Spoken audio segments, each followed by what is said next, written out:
What's up, YouTube? Welcome back to my channel, Joy Speaks, a channel that I created to provide a voice for the recovery community.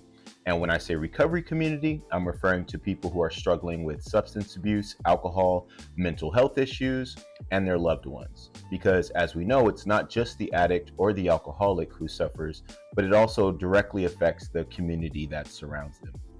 And today, I want to talk about a spiritual principle, a way of thinking, a way of living, a mindset called acceptance. The dictionary defines acceptance as the action of consenting to receive or undertake something offered. I'm going to say that one more time. The action of consenting to receive.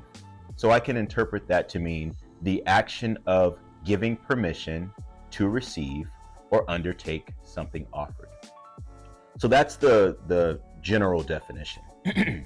My own definition of acceptance is simply this: it is what it is, right? And so if I'm living in a space of it is what it is, then that means that I am not in a space of resistance. I'm not in a space of pushback. I'm not in a space of fighting, going back and forth, right? I'm not in a space of trying to convince, right? I'm not in a space of trying to impose my way of thinking on someone else. I'm just accepting it. I'm giving myself permission to receive it, and it is what it is. Now, some of you may be thinking, why is acceptance important? Why am I even talking about acceptance? Well, simply because without the principle of acceptance, I would never have the life that I have today in sobriety and in recovery. Some of you may have heard of this prayer called the Serenity Prayer.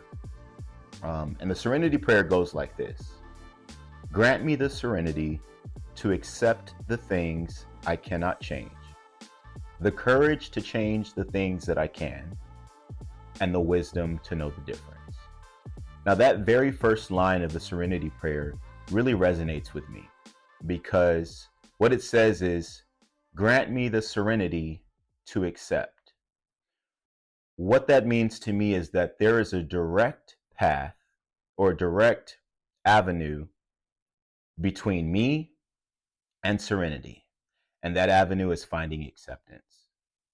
And so that means that the more I'm practicing acceptance, the more I'm living in a space of it is what it is, then the more serenity I'll get to experience. And the reason why I'm even talking about acceptance today is because I recently went through a very uncomfortable situation, trying to put together a video for this channel. I had been asked by a friend to come on my channel. I had been asked to do an interview with him. And I got to say that he asked me for about 3 weeks before I actually, decided to do it. And so I spent a lot of time, opening up my home. He came over. We talked about some of the words that we need to avoid, because of the YouTube algorithm. Talked about just kind of the general dialogue that we're going to have. And then we shot the interview, and the interview was about 55 minutes. And that's rather long. And there was also a lot of cursing. So I spent about 14 hours editing this video and putting in the bleeps and removing the background and then applying the artificial intelligence background. It's a lot of work to put together a video, especially a video that was that long. And I was excited. I was excited because I haven't done an interview in a while on my channel. And I also think that we discussed some very important topics. I think his story is a story that a lot of other men could relate and identify with. And I thought it was important that the world hear it, which is really and truly the reason why I started this channel. So that we could have conversations that our society and our culture kind of tells us to keep quiet about, or to keep, behind closed doors. Um, and so we did this interview, and I spent, almost 2 days putting it together and editing it.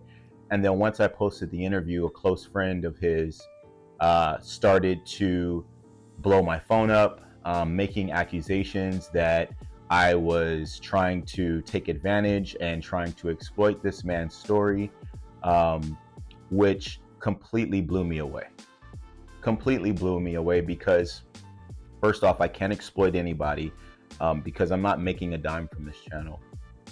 This is a creative space for me. This is a therapeutic space for me.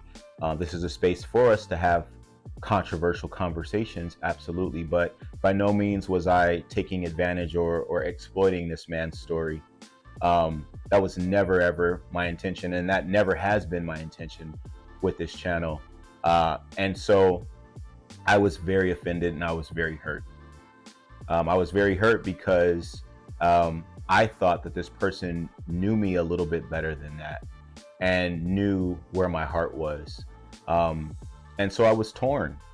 I was torn because I spent so much time putting this video together, and I also think that the young man did a fantastic job at just telling his truth.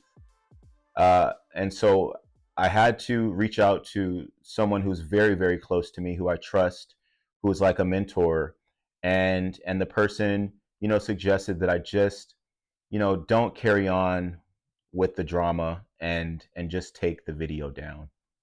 And that was a struggle. That was a real struggle, because I was proud of the work that we had done together. However, this is where the acceptance comes into play, right? At the end of the day, I know where my heart is. At the end of the day, I'm gonna have controversial conversations on this channel, and people's feathers are gonna get ruffled. And I can't harbor any negativity, anger, resentment, rage towards anybody today, because I don't have the spiritual space for that. I know that if I start to harbor enough pain, enough anger, enough resentment, and then want to retaliate, then I'm playing God, right? And then I'm also putting myself in a position where I'm much more likely to sacrifice my sobriety, and I'm just not willing to do that today. So where I had to practice acceptance is that I didn't have this young man sign a waiver after we did this interview or before we did this interview. And am I going to lose anything by taking the video down? No. Now, that being said, once I take the video down, I record another video explaining the situation. And obviously I was passionate about, this entire project, because this is something that I put my heart and my time into. And so I made this video and I was ranting, and I was venting, because I do want this to be a space where, I can come and just speak what's on my mind. However, it was suggested to me that I reframe the conversation. And so this is the final product, right? I had to practice acceptance and let go and not resist, to find serenity around the situation, because the truth is that I will have many opportunities to interview many other people, as I've interviewed people before. And I can't put all this energy into, one person or one story or one person's negative opinion, false opinion, about who I am. I have to let my actions speak for themselves. So I have moved into a space of acceptance. Now, moving along, right? Acceptance is important with anybody who's struggling with substance abuse, because the early stages of recovery involve a great deal of acceptance. For example, when my life was completely run to the ground, in my space of psychosis, and the point where I was ready to completely give up on life, I had to find acceptance that I couldn't stop using on my own, because I had tried. I had tried many, many times to, you know, put the substances down. I had tried many times to, just not go buy them. But every single time I tried to stop on my own, I was unsuccessful. I also had to practice some acceptance around speaking up and asking for help. That was a major, major pivotal point, you know, as I was introduced to recovery, was accepting the fact that I need help. And there's also a freedom in acceptance, right? And that freedom, I think, kind of is the precursor to the serenity, because once I say, you know what, I can't do this on my own, I need some help, right? Now all of a sudden, help is here. Right now, all of a sudden, I'm not struggling with this problem on my own. Now, all of a sudden, I feel supported. Right. So now, all of a sudden, I'm not drowning in my problem, but I'm climbing my way out of this hole with this help that I found acceptance that I need. Another pivotal part of my recovery journey and applying acceptance was accepting the fact that I cannot use any substances, because if I use alcohol, I'm going to want to use other things too, right? And so what that meant was I had to accept that I will never have a glass of wine. I will never have a cocktail. I will never be at a wedding and do a champagne toast. I have to accept that, because the moment I accept that, the moment that I can find some peace, right? Because my truth is that if I have just one glass of champagne, I'm going to have another, and then I'm going to have another, and then I'm going to finish the bottle, and then I'm going to move on to some tequila, or I might move on to some whiskey, right? And then I'm going to move on to harder substances. That's always, the play-by-play of my active addiction. It starts off real cute. It starts off real sweet, real innocent. But by the end of the day, or by the end of the night, or by the end of the week, I am overcome with shame, with guilt, right? I'm in a space of mental and spiritual insanity, right? I've been going and going and up for days, right? I look insane. I feel insane, right? So finding acceptance that I can't have a drink also gives me the freedom to know that I will never have to experience a hangover again. There's my serenity. My serenity lies in the fact that I will never have a hangover, because I will never pick up. Or I should say, I won't have a hangover today because I won't pick up a drink today. And I reframe that because I don't want to put out the message that I'm saying I will never ever have a drink or a drug again. That's the goal. That's absolutely the goal. But that is an overwhelming thought to conceive, that for the rest of my life, I will never ever drink again. But a much more palatable, a much more comfortable idea is that for the next 24 hours, I won't pick up. And if I don't pick up, I won't have a hangover. I won't be riddled with shame, right? I won't be, frankly, miserable anymore. Another place in my life where I have to practice a lot of acceptance is acceptance that I have no power or control over people, places, and things. Let's take it back to the interview that I did. I have no power over that person's negative opinion over me. None whatsoever. I have no power of that person's ideas or accusations.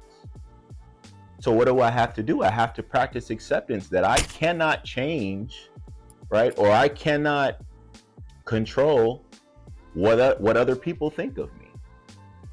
And the moment I really move into that space of acceptance over me being powerless over other people is the moment I become free, because now it doesn't matter what people think of me. because I found acceptance that there are going to be some people that are going to love me. But as I've also found acceptance that there are going to be some people that just don't like me. I found acceptance that there are also going to be people who are going to see what I'm trying to do in this YouTube space and are not going to agree. But I firmly believe that there's a generation of people, particularly young men and particularly young Black men, who have never had a safe space to talk about their pain, who have never had a safe space to voice their sadness, voice their concerns, right? Voice their childhood trauma. So they walk around with all this feeling, all these emotions, all this rage, all this confusion, all bottled up until one day somebody ticks them off and then they end up exploding. So what I'm suggesting is that this culture of we don't talk about our pain has created a generation of ticking time bombs. And there's a bunch of people, men in particular, walking around who feel like they can't express their emotions. And so one random day, they explode. And now they're behind bars. And now they're a check. Now their value is a $sign because now they are in the system. It's scary to think about, right? That the society we grow up in does not want us to thrive and be healthy. The society that we grow up in wants us to be introverted and isolated and overwhelmed with emotions so that we can't navigate and handle how we feel, so that we end up exploding and then we end up in the system. We have to break that pattern. We have to break that cycle. And I think a starting point to breaking that cycle is practicing some acceptance. We have to accept the fact that we are in control of how we respond to people. Especially for me, I had to practice acceptance over the last couple days that the only thing I can control when someone comes at me disrespectfully is how I respond. And what I never want to do is I never want to react out of emotion and then I have to run back to that person that has offended me or hurt me or disrespected me and then have to apologize. Nope. I don't want to do that today. So I practice acceptance. And so I've accepted the fact that, I get to come back, I get to make this video, I get to talk about how I feel, because the reality is that I just was hurt. I was hurt because I knew where my intention was and I knew where my heart was. And I also thought that this person knew me better than that. And I was hurt by the accusations. But I have to accept it because that person's, I'm sure, not going to be the last. And so now today I get to walk in a space of freedom and serenity because I've accepted the fact that I just can control myself. That's it. I can control how I respond. Right? I also can practice some acceptance that some people aren't going to see things my way. And that's okay. Because I'm grateful. I'm grateful because even having a conversation around acceptance for me is a sign of growth in my own life. Because I like to fight. I like to argue.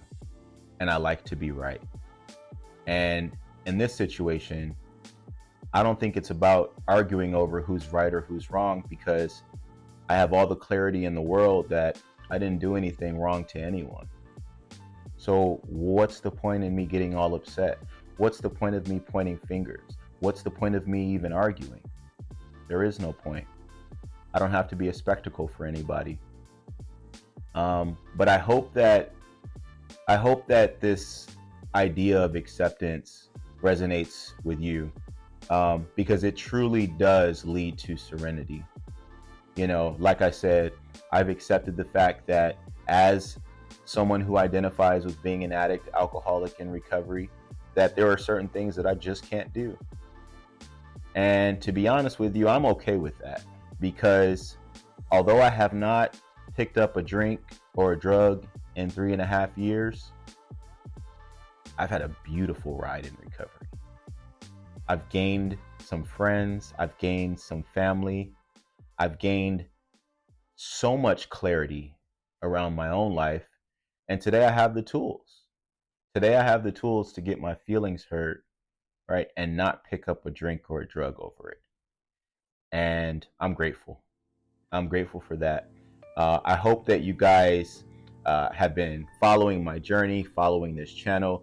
Please do me a favor, hit the like button, hit the share button, hit subscribe. It helps my channel grow.